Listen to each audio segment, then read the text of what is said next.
আমার ছাত্রী অবনীকে পড়াতে গিয়ে দেখলাম তার আম্মু একটা ছেলের সাথে অন্তরঙ্গ হয়ে বসে আছে। আমি তাদের দুজনকে দেখে লজ্জায় মুখ ঘুরিয়ে নিলাম। আমাকে দেখে তারা নিজেরাও নিজেদেরকে গুছিয়ে নিল। আসলে মানুষের আসল চেহারাটা বোঝা যায় না।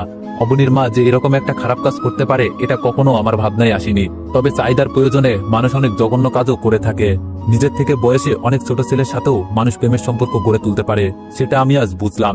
আমি কিছু বলার আগেই অবনীর মা আমাকে বলল, অবনী তো এখনো স্কুল থেকে ফেরেনি, আর আজ তুমি এত আগেই পড়াতে আসবে সেটা বলবে না? তখন আমি বললাম, আজ মাসের শেষ তারিখ, তাই একটু আগেই পড়াতে এসেছি, টাকাটাও দরকার ছিল। তখন অবনীর মা বলল, আচ্ছা ঠিক আছে, তুমি বসো, আমি টাকা নিয়ে আসছি। কিছুক্ষণ পর অবনীর মা এসে আমার হাতে 10,000 টাকা দিয়ে বলল, ও হচ্ছে আমার খালাতো ভাই সুজন, অবনীকে ওর কথা বলার দরকার নেই, তোমাকে অগ্রিম মাসের টাকাটাও দিয়ে দিলাম। তোমার নাকি টাকার সমস্যা বলেছিলে, আজকে পড়াতে হবে না, তুমি বরং কালকে এসো। টাকাটা নিয়ে আমি চলে আসি। অবনীকে পড়াই আজ 6 মাস হতে চলল। সত্যি বলতে অবনীকে আমি টাকার জন্যই পড়াই। অবনীর বাবার টাকা পয়সার কোনো অভাব নেই, তাই বাবা বিদেশে থাকেন, তাই আমাকে মাস শেষে 5,000 টাকা দিতে কোনো সমস্যা হয় না। 10,000 টাকা পেয়ে সেখান থেকে মাকে 4,000 টাকা দিলাম, আর বোনকে 1,000 টাকা। বাকিগুলো আমার প্রয়োজনে কাজে লাগবে, রেখে দিলাম। মাকে দেওয়া এটা আমার প্রথম কোনো উপহার। আমি এর আগে কখনো মাকে টাকা দিইনি। টাকা দেওয়ার পর মায়ের চোখে যে আনন্দটা দেখেছিলাম, সেটার কাছে পৃথিবীর সব আনন্দ তুচ্ছ। 1,000 টাকা পেয়ে আমার বোন এতটা খুশি হবে ভাবিনি। কিন্তু যখন টাকা পেয়ে সে আমাকে খুশিতে জড়িয়ে ধরে ভাইয়া বলল, তখন মনে হলো এমন বোনের জন্য জীবনে কিছু করতে না পারলে জীবনের কাছে ঋণী হয়ে থাকবো। পরের দিন অবনীকে পড়াতে গিয়ে দেখলাম অবনী খুব সুন্দর করে সেজেছে। আকাশি রঙের শাড়িতে মেয়েটাকে অন্য দিনের চেয়েও আজ একটু বেশি সুন্দর লাগছে। তাই পড়ানোর সময় তার দিক থেকে কেন জানি চোখ সরাতে পারছিলাম না। আমার এমন অবস্থা দেখে অবনী বলল, স্যার আপনার কি কোনো গার্লফ্রেন্ড আছে? নিজের ছাত্রীর মুখে এমন প্রশ্ন শুনে কিছুটা আইনজীবী ফিল করলাম। তারপরেও ধমক সুরে বললাম, এসব কি প্রশ্ন অবনী? আমার গার্লফ্রেন্ড দিয়ে তুমি কি করবে? বাচ্চাদের এসব জানতে হয় না, তুমি পড়াশোনায় মনোযোগ দাও। তখন অবনী বলল, কি পিসি, দেখেন আমি কত বড় হয়ে গেছি, আর ক্লাস 9-এ পড়া একটা মেয়েকে বাচ্চা বলা মোটেও উচিত না। আমার এক বান্ধবীর বিয়ে হয়েছে, বাচ্চার মাও হয়ে গেছে, আর আপনি আমাকে বাচ্চা বলছেন? অবনীর কথাই ঠিক, অবনীকে আজ মোটেও বাচ্চা বাচ্চা লাগছে না, বড়ই মনে হচ্ছে। শাড়ি পরলে ছোট মেয়েদেরকেও অনেক বড় মনে হয়, অবনীকেও আজ বড়দের মতোই মনে হচ্ছে। আমি অবনীর কথা এড়িয়ে যাওয়ার চেষ্টা করলেও পারলাম না। অবনী আবার জিজ্ঞেস করলো, স্যার আপনি কিন্তু বললেন না আপনার কোনো গার্লফ্রেন্ড আছে নাকি? তখন বাধ্য হয়ে বললাম, ছিল এক সময়, তবে এখন নেই। এবার খুশি তুমি? তোমার প্রশ্নের উত্তর খুঁজে পেয়েছো। তখন অবনীর চোখে মুখে অনেক আনন্দ দেখতে পেলাম। আমার গার্লফ্রেন্ড নেই শুনে অবনী এতটা খুশি হলো কেন বুঝতে পারলাম না। প্রায় 6 মাস পর হঠাৎ করে জানতে পারলাম অবনীর মা প্রেগনেন্ট। এমন অবস্থায় সব জায়গায় জানাজানি হয়ে গেল।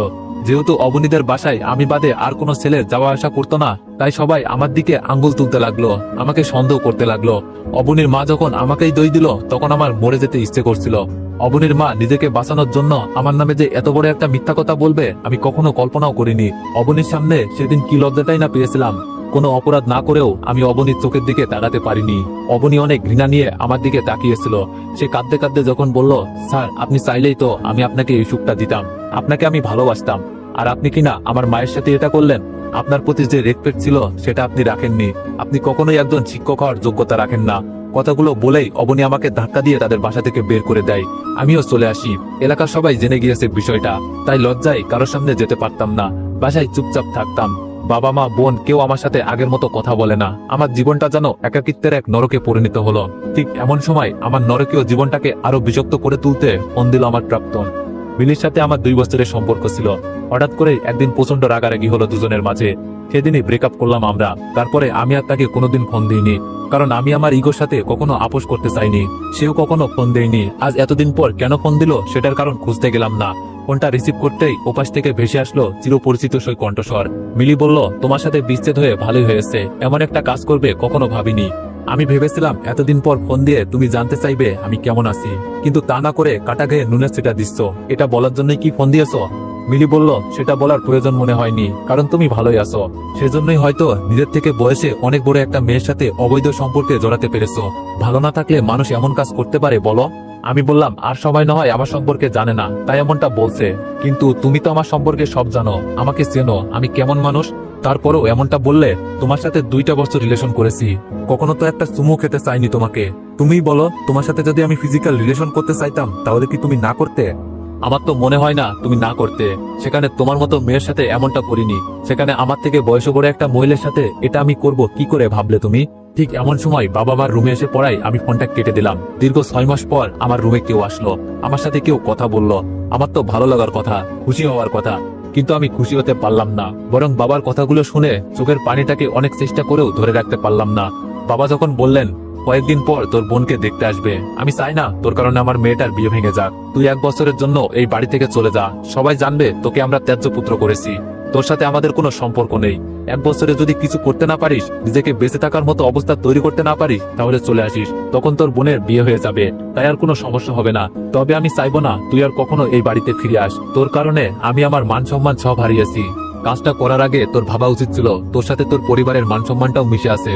যাই হোক, তোর মাকে আমি এখনো কথাটা বলিনি, তুই চলে যাওয়ার পরই বলবো। আজ রাতেই চলে যাবি, তোর মা কিংবা বোনের সাথে দেখা করার দরকার নেই। টাকা লাগবে বল, দিয়ে দিব। আমি কিছু বলতে পারলাম না। আমি জীবনে কোনোদিনই চিন্তাও করিনি আমার বাবা আমার প্রতি এতটা কঠোর হবেন। কাঁদতে কাঁদতে শুধু বললাম, না, কোনো টাকা লাগবে না। আমি লক্ষ্য করলাম আমার কান্না ভেজা কণ্ঠটাও বাবার ভিতরটাকে নাড়া দিতে পারল না। বাবা আমার রুম থেকে চলে গেলেন। ফোনের দিকে তাকাতেই দেখলাম 21 বার ফোন দিয়েছে মিলি, এখনো দিয়েই যাচ্ছে। তার ফোনটা ধরতে ইচ্ছা করছিল না, কারণ সবকিছু গোছগাছ করতে হবে। আজকেই বাবা আমাকে চলে যেতে বলেছেন। জানি না কোথায় যাব, যাওয়ার মতো তেমন কোনো জায়গাও নেই, তবে যেতে তো হবেই। পৃথিবী অনেক বড়, কোথাও না কোথাও তো জায়গা হবেই। কখনো ভাবিনি খুব কাছের মানুষগুলোই একসময় দূরে চলে যাবে। আমার বুঝ হওয়ার পর থেকে বাবা মার সাথে কখনো এতটা কষ্ট নিয়ে কথা বলিনি।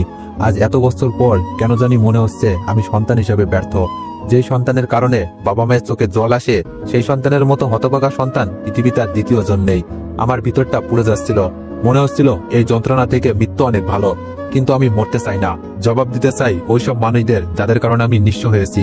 আমার আপন মানুষগুলো আমাকে দূরে ঠেলে দিয়েছে, তাদেরকে জবাব দেওয়ার জন্য হলেও আমাকে বাঁচতে হবে। আমার কাছে টাকা পয়সা তেমন কিছুই ছিল না। বাসা থেকে বের হওয়ার আগে খুব ভয় কাজ করছিল। কোথায় যাব, কি খাবো, কি করব, এরকম হাজারো চিন্তা এসে মস্তিষ্কের মাঝে বাসা বাঁধতে লাগলো। এতদিন তো থাকা খাওয়া নিয়ে কোনো চিন্তা করতে হতো না। সারাদিন যাই করি না কেন, দিন শেষে মায়ের হাতের খাবারটা পেতাম। আরামে চিন্তাহীন ভাবে তুলতুলে নরম বালিশে মাথা রেখে রাতটা কাটিয়ে দিতে পারতাম। কিন্তু এখন কি পারবো? পারবো না, কারণ এখন আমার মাথার উপর বাবা নামক বটগাছটা আর নেই, যার ছায়ায় আমি এতটা দিন বেঁচেছিলাম। আজ সেই মানুষটা তার ছায়া আমার উপর থেকে সরিয়ে নিয়েছে। কিছুক্ষণ পরেই আমি আমার ভালোবাসার মানুষগুলোকে ছেড়ে চলে যাব। জানি না আর কোনোদিন তাদের সাথে দেখা হবে কিনা। বাবাকে বলে রাত্রে থেকে যেতে চেয়েছিলাম, মা আর বোনের সাথে শেষবারের মতো গল্প করতে চেয়েছিলাম, কিন্তু কথাটা বাবাকে বলার মতো সাহস করে উঠতে পারিনি। ওই তো বোনটা আজ কত সুন্দর লাগছে, টেবিলে বসে বই পড়ছিল। আমাকে দেখেই উঠে দাঁড়ালো, আমাকে দেখে বলল, ভাইয়া কিছু বলবে? আমি কিছু বলতে পারলাম না। 2 মাস হতে চললো ঠিক মতো আমার সাথে বোনটা কথা বলেনি। আজ আমার সাথে কথা বললো। তাহলে কি বাবার মতো সেও জানে আজকের পর থেকে তার ভাইটাকে আর সে চাইলেও ভাইয়া ডাকতে পারবে না। শেষবারের মতো ভাইয়া ডেকে নিজেকে সান্ত্বনা দিচ্ছে। কত ইচ্ছে ছিল বোনটাকে নিজের হাতে বউ সাজাবো। বোনকে বউয়ের সাথে দেখার ইচ্ছেটা বোধহয় সব ভাইয়াদের পূরণ হয় না, আমারও হবে না। তাতে কি, মানুষের জীবনে তো আর সব ইচ্ছারই পূরণ হয় না, আমারও হবে না। তবে মনের ভিতর দুঃখটা থেকেই যায়। শেষবারের মতো বলতে ইচ্ছে করছিল, আরেকবার ভাইয়া বলে ডাক। তোর মুখ থেকে ভাইয়া ডাকটা শুনতে অনেক ভালো লাগে, কিন্তু আমি বললাম না। কি দরকার শুধু শুধু মায়া বাড়িয়ে? অথচ আজকের পর থেকে এই ডাকটা না শুনেই আমাকে প্রতিটা রাত কাটাতে হবে। মায়ের রুমে যখন গেলাম তখন মা আমাকে দেখে মুখ ঘুরিয়ে নিল। মনে হলো মা আমার সাথে কথা বলতে চায় না, আমার মুখটা দেখতে চায় না। কিন্তু আমি তো তার মুখ না দেখে থাকতে পারি না, অনেক কষ্ট হয়। তাহলে কি মাও বাবার কথাটা জানে?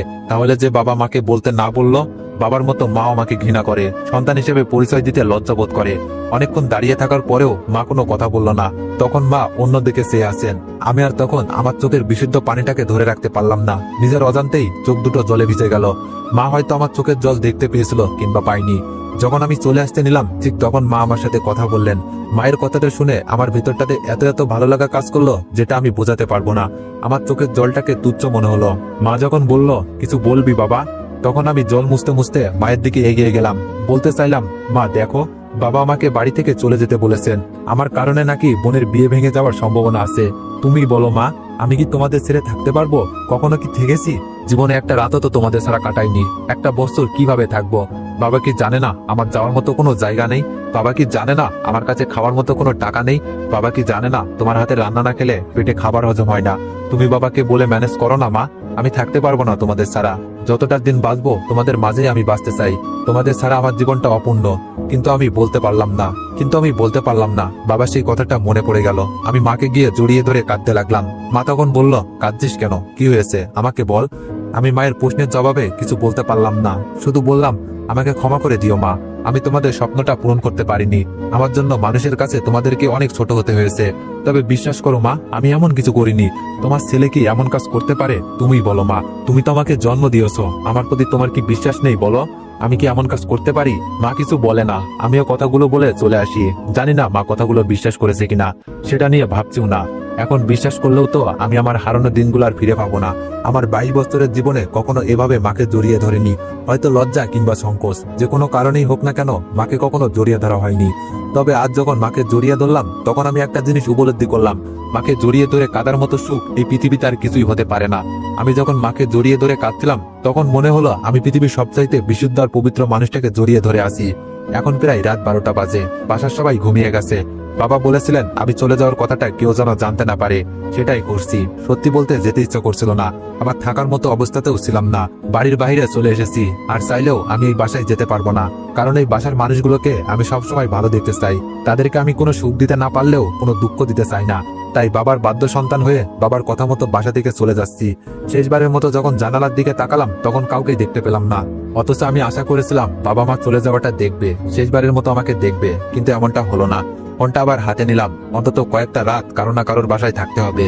এত রাতে কার বাসায় যাব, এটা ভাবতেই মনে হলো এত রাতে কাউকে বিরক্ত করা ঠিক হবে না। আজকের রাতটা না হয় ফুটপাতেই কাটাই।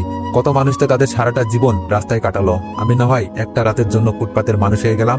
যদিও আমি জানি আমার আর ফুটপাতের মানুষগুলোর মাঝে কোনো পার্থক্য নেই এখন, কারণ তাদের মতো আমারও এখন কোনো আপন মানুষ নেই। কিছু সময় আগে সবকিছু ত্যাগ করে আমাকে চলে আসতে হয়েছে। এখন আমি একা, বড় একা। আমার জীবনে আপন কিংবা পর কেউই নেই। আমার একাকিত্ব জীবন শুরু আজ। জানি না এই একাকিত্বর সাথে লড়াই করে কতদিন টিকতে পারবো আমি। ফোনটা চেক করতেই দেখলাম 72 বার মিস কল। মিলির সাথে কথা বলার পর ফোনটার প্রতি আর মনোযোগ দেওয়া হয়নি। একবার শুধু দেখেছিলাম মিলি অনেকবার ফোন দিয়েছে, তখন ফোনে কথা বলার মতো অবস্থা ছিল না, তাই এড়িয়ে গিয়েছিলাম। আমি নিজেই মিলির কাছে ফোন দিতে চাইলাম, কিন্তু দেখলাম অনেক রাত হয়ে গেছে। এত রাতে মিলি হয়তো ঘুমিয়ে গেছে, তাই ফোন দিব কি দিব না এটা নিয়ে দ্বিধায় পড়ে গেলাম। অবশেষে যখন রাতটা কোনো ক্রমেই পার হচ্ছিল না, তখন মিলিকে ফোন দিলাম। ফোন দেওয়ার সাথে সাথেই মিলি ফোন ধরে ফেলবে এটা ভাবিনি। তার মানে এতক্ষণ সে জেগেছিল। ফোনটা রিসিভ করেই মিলি খুব কড়া গলায় বলল, সমস্যা কি তোমার? নিজেকে কি মনে করো তুমি? এত বড় জঘন্য একটা কাজ করেও তুমি আমার সাথে ভাব নিচ্ছ, আমাকে ইগনোর করছো। কতবার ফোন দিয়েছি হিসাব করেছো? আমার তোমাকে এড়িয়ে চলা উচিত, সেখানে তুমি আমাকে এড়িয়ে চলছো। ব্রেকআপের পর তুমি যদি একটিবার ফোন দিয়ে সরি বলতে, তাহলে আমি সব ভুলে যেতাম, তোমাকে বুকে টেনে নিতাম। কিন্তু তুমি সেটাও করনি। কেন করনি? তোমার ইগোর কারণে, তাই তো? আজ যখন এতদিন পর নিজে থেকে ফোন দিলাম, তখন তুমি আমার ফোন ধরতে চাও না, ফোন কেটে দাও। আমি মিলিকে আমার কষ্টের কথা বলতে চাইলাম আমার নিঃস্ব হওয়ার কথা। তাকে বলতে চাইলাম আমার বাবা আমাকে বাড়ি থেকে 1 বছরের জন্য বের করে দিয়েছে। 1 বছরের জন্য না, সব সময়ের জন্য। কারণ আমি হয়তো আর ওই বাড়িতে কোনোদিন পা রাখবো না। কিন্তু বললাম না, আমার কষ্টের কথা কাউকে জানাতে চাই না আমি। আর মিলি আমার এখন কেউ না, তাকে বললে হয়তো সে মজা নিবে। সুখের কথা মানুষকে বলা যায়, মানুষের সাথে শেয়ার করা যায়, কিন্তু দুঃখের কথা কাউকে বলতে নেই, তাহলে মানুষ মজা নিবে। আমি আমার দুঃখটা শুধু আমার মাঝেই লুকিয়ে রাখতে চাই, কাউকে বলতে চাই না। আমি মিলিকে বললাম একটু সমস্যা হয়েছিল, তাই ফোন ধরিনি। সমস্যা নেই, তুমি তোমার যত রাগ আছে আমার উপর ঝাড়তে পারো, আমি কিছু মনে করব না। তবে তোমার কাছে আমার একটাই অনুরোধ, আমার উপর কোনো অভিযোগ রেখো না। আমার কথা শুনে মিলি ফোনটা রেখে দেয়। তার ফোন রেখে দেওয়ার কারণটা খুঁজতে গেলাম না, হয়তো আমার কাপুরুষের মতো আত্মসমর্পণটা সে মেনে নিতে পারেনি, তাই ফোনটা রেখে দিয়েছে। তো এভরিওয়ান, গল্পটির নাম হচ্ছে মায়ার বাঁধন। আর যদি এই গল্পটির নেক্সট পার্ট পেতে চাও, তাহলে বেশি বেশি কপি লিঙ্ক করে দাও, আর একটু বেশি বেশি কমেন্ট করে দাও। ধন্যবাদ।